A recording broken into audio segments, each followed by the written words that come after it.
अब हम डिस्कस करने जा रहे हैं scope of educational psychology. Scope कहने का मतलब है फील्ड। एजुकेशनल साइकोलॉजी का फील्ड जो है वो किस किस एरिया के अंतर्गत है। जैसा कि हमें पता है कि साइकोलॉजी जो है वो सभी प्रकार के लिविंग ऑर्गेनिज्म के बिहेवियर की स्टडी करती है, चाहे वो किसी भी प्रकार की लाइफ एक्टिविटीज से रिलेटेड हो। लेकिन एजुकेशनल साइकोलॉजी के अंतर्गत जो एक लर्नर के बिहेवियर की स्टडी की जाती है वो उसके एजुकेशनल इन्वायरमेंट के संदर्भ में की जाती है। इसके अलावा उसकी क्या एजुकेशनल नीड्स है या उसकी पर्सनैलिटी का जो ऑल राउंड डेवलपमेंट है उस पर फोकस किया जाता है एजुकेशनल साइकोलॉजी में। इसीलिए हम कह सकते हैं कि एजुकेशनल साइकोलॉजी के सब्जेक्ट मैटर के अंतर्गत टीचिंग लर्निंग प्रोसेस को ही शामिल करना चाहिए, जो टीचर और लर्नर्स दोनों को अपना जो जॉब है वो सेटिस्फैक्ट्री वे में करने के लिए मदद करें। एजुकेशनल साइकोलॉजी के स्कोप को हम लिमिटेड और एक्सटेंसिव दोनों संदर्भ में देख सकते हैं। इसका स्कोप लिमिटेड इस सेंस में है कि एजुकेशनल साइकोलॉजी जो है वो एक लर्नर के बिहेवियर को उसके एजुकेशनल इन्वायरमेंट में ही देखती है। इसके अलावा टीचिंग लर्निंग प्रोसेस को इसके अंतर्गत शामिल किया जाता है।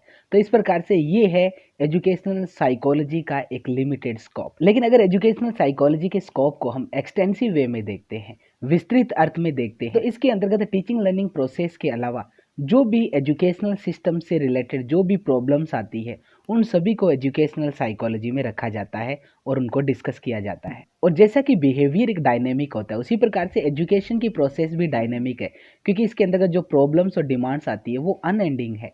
यही वजह है कि एजुकेशनल साइकोलॉजी के स्कोप में कुछ लिमिटेड चीज़ों को शामिल नहीं किया जा सकता है। एजुकेशनल साइकोलॉजी का फील्ड जो है वो इन सारी चीज़ों पर डिपेंड करता है, जैसे एजुकेशन के अंतर्गत टेस्टिंग है, मेजरमेंट है, असेसमेंट है, इवोल्यूशन है, या एजुकेशनल एक्टिविटी जो लर्निंग प्रोसेस को एनहेंस करने के लिए जो ट्रेनिंग है, इन सब पर इसका फील्ड डिपेंड करता है। लेकिन एग्जाम के हिसाब से हम कुछ इंपॉर्टेंट पॉइंट्स को डिस्कस करेंगे जो एजुकेशनल साइकोलॉजी के फील्ड या स्कोप में आता है।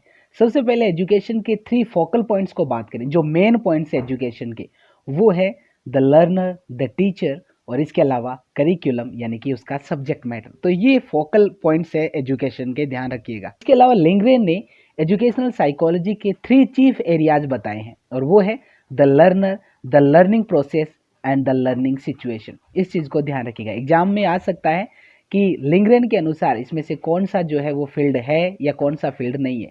तो ध्यान रखिएगा 3 ही फील्ड जो है वो एजुकेशनल साइकोलॉजी के चीफ एरियाज माने हैं लिंगरेन ने। तो इस प्रकार से अगर हम की फैक्टर्स देखें एजुकेशनल प्रोसेस के अंतर्गत एजुकेशनल साइकोलॉजी के स्कोप में कौन कौन सी चीज़ें आती है, तो वो ये सारे पॉइंट ध्यान रखिएगा। Learner, learning experiences, learning processes, learning situation या हम कह सकते हैं एनवायरनमेंट, इसके अलावा टीचर। तो ये की फैक्टर्स है। इसके अलावा बहुत सारे दूसरे पॉइंट्स भी है जो एजुकेशनल साइकोलॉजी के स्कोप या उसके एरियाज में आते हैं, जिसमें से the teaching situation, individual growth and development, individual differences को भी शामिल किया जाता है। ध्यान रखिएगा इंडिविजुअल डिफरेंस को तो एजुकेशनल साइकोलॉजी के स्कोप में शामिल किया जाता है, लेकिन ग्रुप डिफरेंसेस और पर्सनल सिमिलैरिटी जो है वो एजुकेशनल साइकोलॉजी के फील्ड में नहीं आती है। इसके अलावा एजुकेशनल साइकोलॉजी में इंटेलिजेंस की स्टडी की जाती है, मेंटल हेल्थ या प्रिपरेशन ऑफ करिकुलम, पाठ्यक्रम का निर्माण जो है वो भी इसके स्कोप में आता है। इसके अलावा motivation and transfer of learning, personality and adjustment को शामिल किया जाता है, the measurement and evolution of learning performances को शामिल किया जाता है, गाइडेंस एंड काउंसलिंग को शामिल किया जाता है, एक्सेप्शनल चिल्ड्रन को शामिल किया जाता है, स्पेशल एजुकेशन को शामिल किया जाता है, एलिमेंट्री स्टैटिस्टिक्स इन एजुकेशन ये भी इसके स्कोप में आता है, और एलिमेंट्री रिसर्च टेक्निक्स जो है वो भी इसके स्कोप में आती है। तो इन सारे पॉइंट्स को हम विस्तार से डिस्कस नहीं करेंगे, केवल जो इम्पॉर्टेंट की फैक्टर्स है उनको हम और आगे डिस्कस करेंगे। तो ध्यान रखिएगा ये सारे जो एरियाज है या जो पॉइंट्स है वो एजुकेशनल साइकोलॉजी के स्कोप में आते हैं। R.A. डेविस ने साइकोलॉजी का जो एजुकेशन में अचीवमेंट्स है उसको हाईलाइट किया है इन शब्दों के अंदर, psychology has made a distinct contribution to education through its analysis of pupil potentialities and differences as revealed by means of various types of psychological tests. It has also contributed directly to the knowledge of pupils' growth and maturation during the school years. कहने का मतलब psychology ने education में एक ऐसा contribution दिया है जिसकी वजह से प्यूपिल की जो पोटेंशियलिटी जो है उसकी क्षमता है या जो डिफरेंसेज है इन सब का analysis various types of psychological test से किया जा सकता है। इसके अलावा साइकोलॉजी की मदद से चाइल्ड की जो ग्रोथ और मैच्योरेशन है जो उसके स्कूल ईयर्स में देखी जाती है, इन सब के नॉलेज में कंट्रीब्यूशन दिया है। अब हम जो की फैक्टर्स है एजुकेशनल साइकोलॉजी के स्कोप में, उनको थोड़ा सा डिस्कस कर लेते हैं। सबसे पहले बात आती है लर्नर की।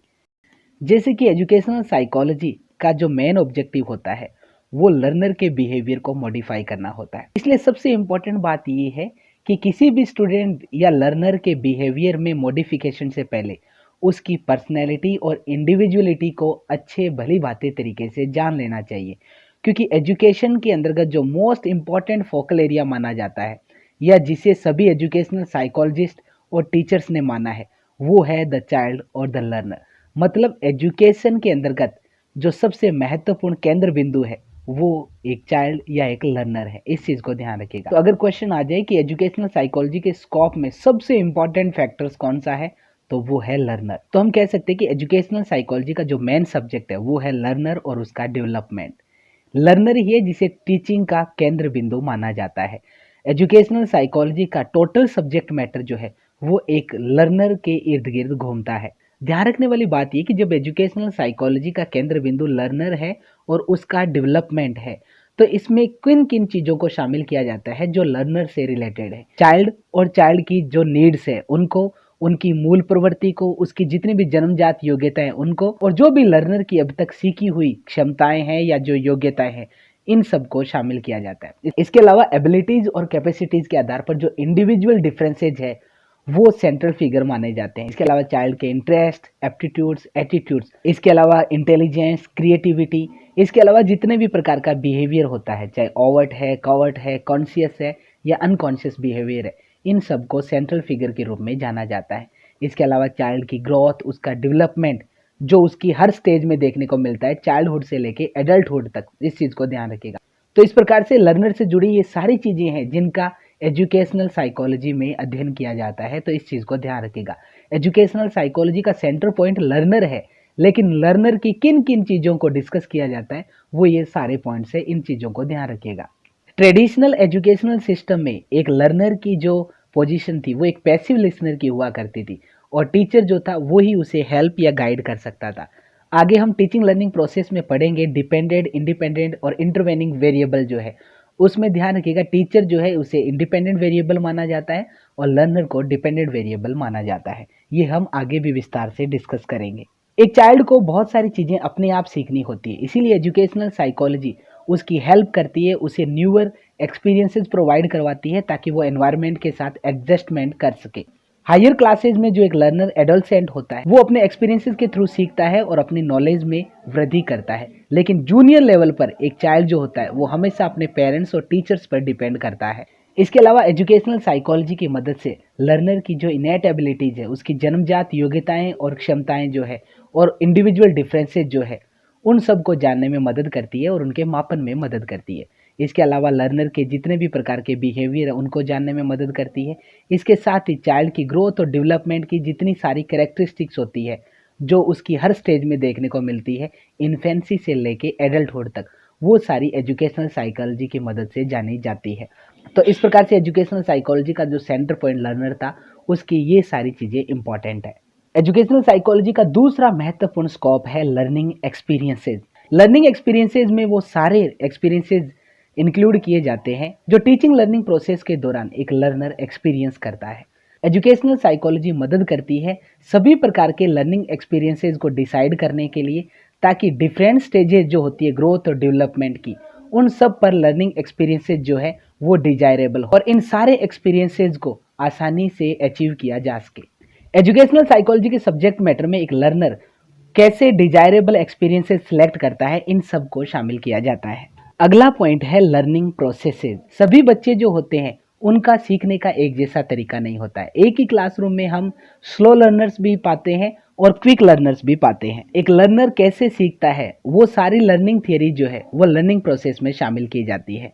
इसके अंतर्गत वो सारे एफर्ट शामिल किए जाते हैं जो डिजायर्ड गोल को प्राप्त करने में मदद करते हैं। लर्निंग प्रोसेस को कौन कौन से फैक्टर जो है वो प्रभावित करते हैं, वो ये है मोटिवेशन के अलावा चाइल्ड का क्या इंटरेस्ट है, उसकी मेमोरी कैपेसिटी कैसी है, उसकी हैबिट्स कैसी है, उसकी इंटेलिजेंस और उसकी एप्टीट्यूड, इन सब पर डिपेंड करती है लर्निंग प्रोसेस।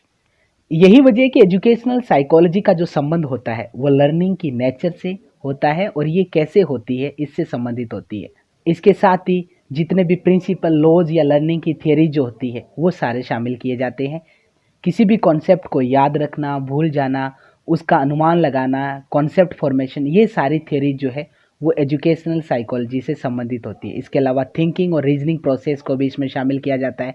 कैसे एक चाइल्ड जो है वो प्रॉब्लम को सॉल्व करता है, या ट्रांसफ़र ऑफ ट्रेनिंग जो है वो भी इसमें शामिल की जाती है। इसके अलावा इफ़ेक्टिव लर्निंग के कौन कौन से तरीके हैं, कौन कौन से मीन्स है, वो सारे एजुकेशनल साइकोलॉजी के स्कोप में आते हैं एक लर्निंग प्रोसेस के अंतर्गत। लर्निंग सिचुएशन का मतलब वो सारी सिचुएशंस है जो एक क्लासरूम के अंदर या क्लासरूम के बाहर होती है। मतलब एक चाइल्ड किन किन सिचुएशंस में सीख सकता है, जरूर नहीं है कि वो क्लासरूम में ही सीखेगा। इसके अलावा वो क्लासरूम से बाहर, स्कूल कैंपस में, अपनी फैमिली में कैसे लर्न करता है, वो सारी लर्निंग सिचुएशन में शामिल किए जाते हैं।